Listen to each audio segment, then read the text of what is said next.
What's up, Fusion? Okay, we are doing something a little bit new. We're doing an interview this Sunday. Welcome. Okay, it's 9 o'clock. Maybe you're watching in your PJs. Maybe you're watching, I don't know. You just got done with binge watching Netflix. Let's be honest, you slept in. You probably are doing something a little bit different. But this isn't your typical church, and so we're going to be doing it differently. So we're going to do some interviews for the next couple of weeks, interviewing some leaders, some students, a variety of different people, just kind of getting some insight. Today we have our very own Laney Green. Hey. Nice, okay. So we're going to get to know her a little bit. So Laney, tell us, what's your full name? Like my legal name? Your legal name. On my birth certificate, my name is Elena Michelle Green. Ooh, fancy. Yeah. Okay. Yeah. What was your nickname as a kid, besides Laney? Because obviously that's a nickname.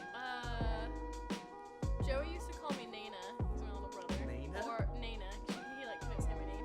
Ooh, And my mom okay. called me either Despero or Dumbo because my ears were like not proportionate to my head. So they're like I just had Oh, that's these a loving like family. massive ears, so I was Despero.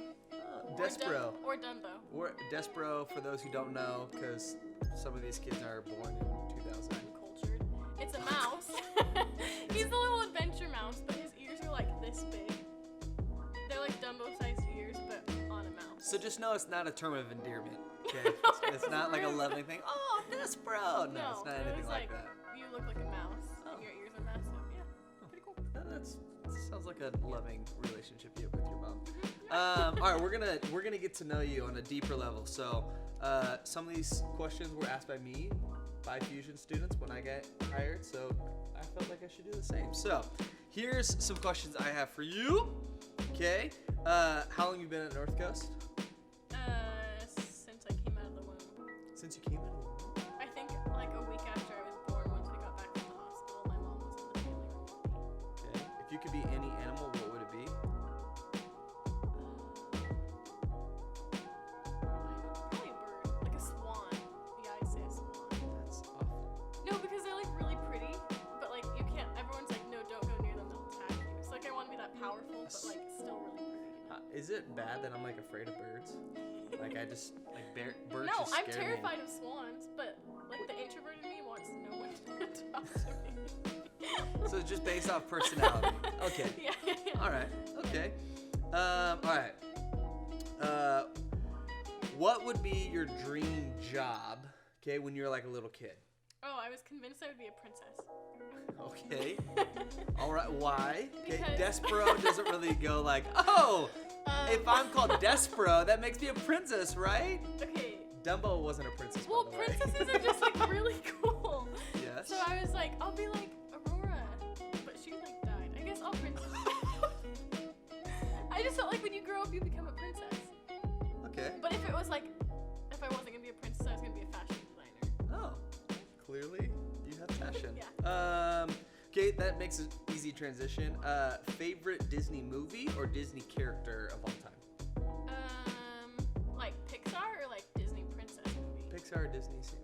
Tomato. Okay, I'm gonna go with Cars as my favorite Disney movie. What? I have a tattoo of Cars. Like What? I have a quote from the Cars movie. Oh, tattooed. Yeah, tattoo. Okay. On my body forever. Okay. So probably Cars. Favorite Disney character? Probably Elsa. She's pretty cool. She's pretty legit. Yeah. Frozen 2, by the way, Disney Yeah. Plus. It's our jam. Yeah. It's our jam. Frozen 2 is better than Frozen 1. Ooh, haters gonna hate. Okay, 2 more questions.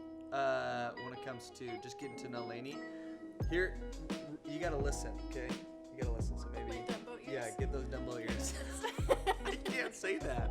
I feel like HR is gonna talk to me after this. Okay. Would you rather, okay, have your dad's face on your mom's body or your mom's face on your dad's body? Probably neither. Oh, that's hard. Probably. Probably. Oh, my mom's face because no one ever recognizes her. On your dad's body. Yeah, that's fine. Why did you choose your dad's body? I mean, I prefer Like torn ACL at camp, or like before, before? pre-camp. Dad's body pre-camp. J.D. Larson asked me that question when I was in front of all the Fusion students. It was great. Highly uncomfortable. Okay. Another question is, what have you been doing to stay busy during the coronavirus? Maybe give some help for some of these students. Okay. Been knitting. No way. Oh yeah. You're a knitter? I love knitting and crocheting. What? I just cut up all of my old t-shirts to make them into a quilt. So me and grandma's get along really well. I've been going out with friends, but no more than one, and social distancing, so they drive and I sit in the trunk. We're breaking all the rules Yeah, right that's now. fine. I'll sanitize later. It's not a personal attack. I think that's it. Going out with friends. Oh, I just started watching all the Avengers movies in like On Disney chronological Plus. order. Yeah. Genius. 'Cause We've I done that. haven't. Yeah. Fantastic. So I'm on the first one. I just started. Wait, the So I finished the first one. movie? Yeah. You can't really say that you're watching I just all started. the No, but like I I'm on the have first an end one. goal. I have an end goal. So first, I'm on the first one. I finished it. We're gonna go from there. Oh, somebody's coming in. But it's okay. We'll move along. It's all right, okay? We're not professionals here, so we're not going to act like No, it. it's fine. But let's get to know you. You want to get down to business? Yeah, let's do it. Let's do it. Sick. All right, so let's ask some questions. We got the goofy side, we don't take ourselves too seriously here at Fusion, but let's get to know maybe some different sides of Laney that all of us haven't really known. Some stuff I may know, but Fusion doesn't know when it comes to your relationship with God. So when did you decide that God was more than just a name? He's not just something that your parents did, but when did he become real for you? Probably in like 8th grade, I'd say. It was like the start of like, oh, okay, like it's not just like we're going to church. It's like there's a God and he loves you and you're loved beyond all things, and someone who like desires a relationship. It's not just like a kind of supernatural thing. It's more of like, it's like your father, like a real person who wants to like love and tangible. Yeah. It's not just like this mysterious being that just lives up in heaven. It's more like relational. Was that at Whitewater? Yeah. Okay. So like back when I was I there? Yeah. Oh, that's embarrassing. Dates me a little bit. That was your last Whitewater before you went to San Marcos. Oh gosh, that's right. For you, what has been something during this process of getting to know God, that he's not just this mysterious being that you just said? For you, what has been something that has allowed you to continue to grow in that? I think a lot of us sometimes, we get to know God, or he becomes more than just a name, but when or what are you doing that is continuing to pursue that? I think for me, a lot of knowing God and stuff has become more of a logical thing that I had to prove to myself over and over. Ooh. So reading books like The Problem of God and listening to different podcasts, or Hilton did a 3-hour class type thing that was super cool, of just okay, now you know it's relational, but can you prove it to me? Where does science and Christianity meet type thing? Okay. So finding where they seem together, and all science does point to Christ, and learning things like that more than just basing. That's everything cool. off. Yeah. So for you, it started kind of this emotional realization for you, but it's kind of swayed to the other pendulum of no, it started as a heart thing, but now it needs to go to my mind. Is that kind of right? Yeah. Hey, so they have how many hours of free time right now? So many. Yeah, Problem of God, Mark Clark. It's Incredible. Great book. Yeah. Timothy Kellar, did you read his book at all? What's it called? It is, I believe, I want to say it has something to do with the science of God. Great book. Look it up. We'll post it into our YouTube channel. Yeah. Links below. But then Chris Hilton has an actual class that he did at northcoastchurch.com. Yeah, look it up. Christopher Hilton. That's awesome. Yeah, he's a phenomenal teacher. So definitely want to check that out. For you, not just the teaching side of kind of hitting the mind, but who were those people that really kind of continued to push you towards Christ and push you towards God? And what were the things that they were doing that pushed you towards Christ? I think initially it was my 7th grade small group leader, Neil Seibert. Mm-hmm. She was never one to, like, sugarcoat anything for me. She was never, like, kind. She was kind. Like, she always came from a place of love, but it was more like, hey, like, you're dumb. Like, kind of like hard love of, like, you know what you're not supposed to be doing. Why are you, like, continuing to do it type thing? But also I wasn't really, like, a rule breaker person. I was, like, pretty vanilla about everything. But definitely her. She told you how it was. Yeah. She was never like, oh, that's cool. She was like, no, that's pretty dumb. Like, get your life together type thing. So her, Chris Geddes, he was my 9-10 pastor. Yeah. He was one who, like, always pushed me towards more of, like, the leadership in the church of, like, hey, I see this potential in you.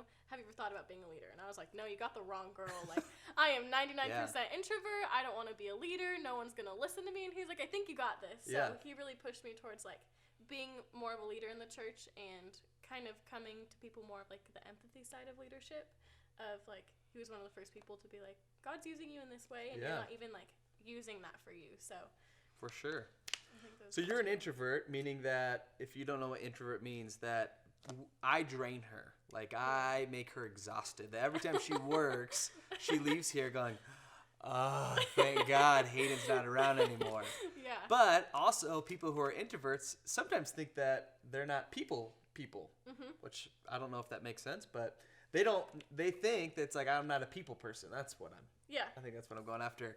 How has it been, because part of your job is getting to know people. How has it been being an introvert, working with people? Because I think a lot of our students are introverts. Yeah. That we're calling them to be disciples and loving people. So kind of expand on that a little bit.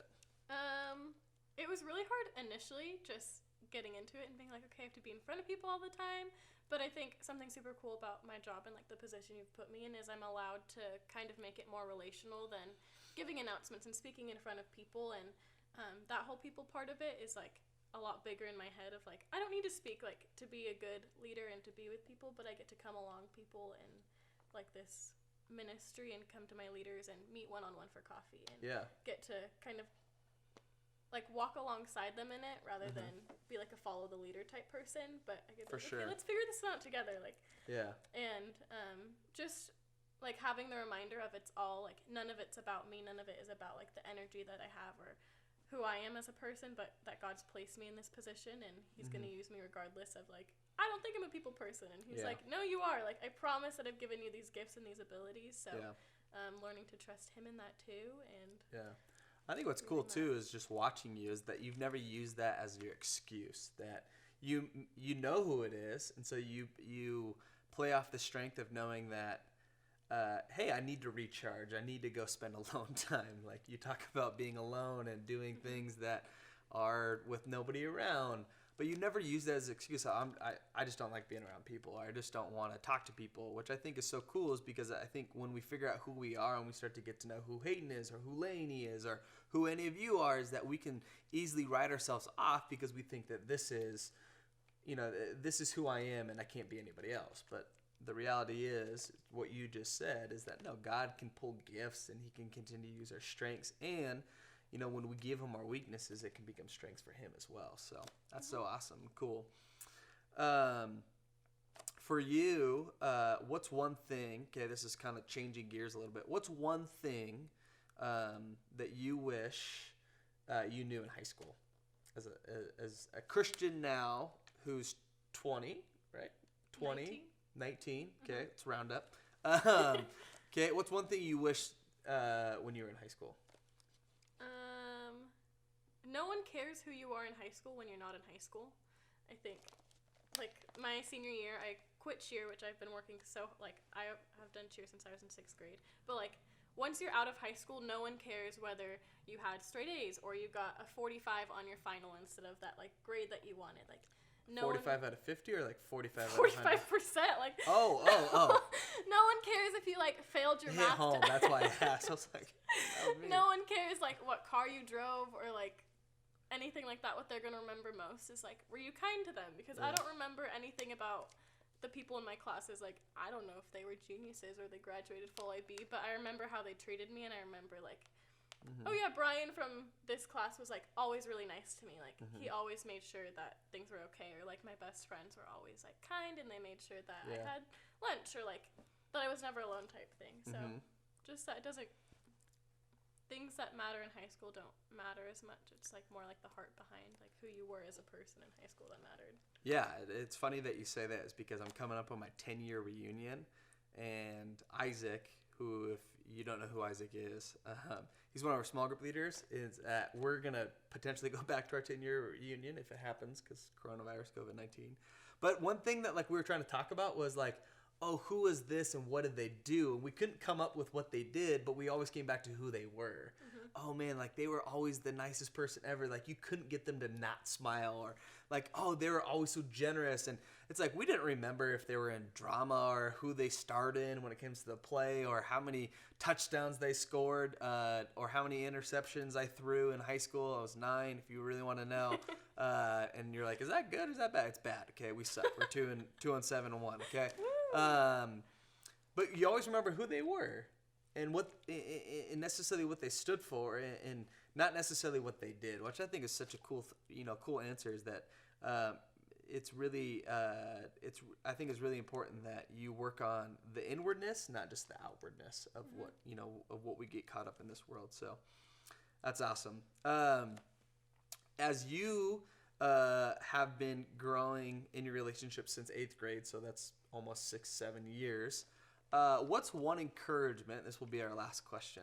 What's one encouragement that you could give people in high school, going to college, or maybe a freshman going to their sophomore year? What's one encouragement that you would want to give someone in growing their relationship with God? I know I put you on the spot. Sorry. No, you're good. That wasn't on the script. I kind of like 2 main ones. 2 main ones. Yeah, Give that me the like 2. have been like my biggest thing is, one, that you're loved beyond all belief and beyond all creation by the creator of the universe, and like he looks at things that you think are incredible and he's like, yeah, those are like pretty cool, but like know that I handcrafted you, and like we're his poem, his like the love of his life is like we're more incredible than anything. And second one is you can't out sin the cross, which has been something that like stuck with me for a long time. Is like, oh, I can't go back to God now, like not after that type thing. But overall, like there's no sin that the cross doesn't cover, and for us to think that there is like kind of prideful on our part. Like, oh, 100%. I'm too bad for Jesus. Like, no, he's like, I took all that, I did all of the things, and there's like no sin too heavy for the cross like that it can't cover. So that would be my 2. I think that's super good. I think it's Chris Geddes maybe, and maybe he stole it from somewhere else, but I feel like he used to say in sermons sometimes, like, when you think you can out sin the cross, is you look at Jesus when he did, and you're like, that wasn't good enough, which is like such a sobering thought of like, wait, what? Like that wasn't good enough for the Messiah, the Son of God, to come down here and live a perfect life, to go die on the cross? Like, sorry, that wasn't good enough. It's like, dang. What? Which I think is just such a sobering thought, to know that like that was good enough, and that grace and that mercy that's in it, it's new every day. Like it's not a one-time deal, like buy now, clickbait, but it's this thing that's continuous, and it's going to continue to be delivered for us. So I think that's awesome. I think that's a great encouragement. So. Hey, well, thanks, Fusion, for joining us. We hope you have a great Sunday, and we want to invite you to tune in this Tuesday, Instagram Live, maybe YouTube Live. Stay tuned for more updates on social media, Remind app, all these great tools, because we want to continue to help you grow during this time of just craziness and chaos. So thanks for tuning in. We out.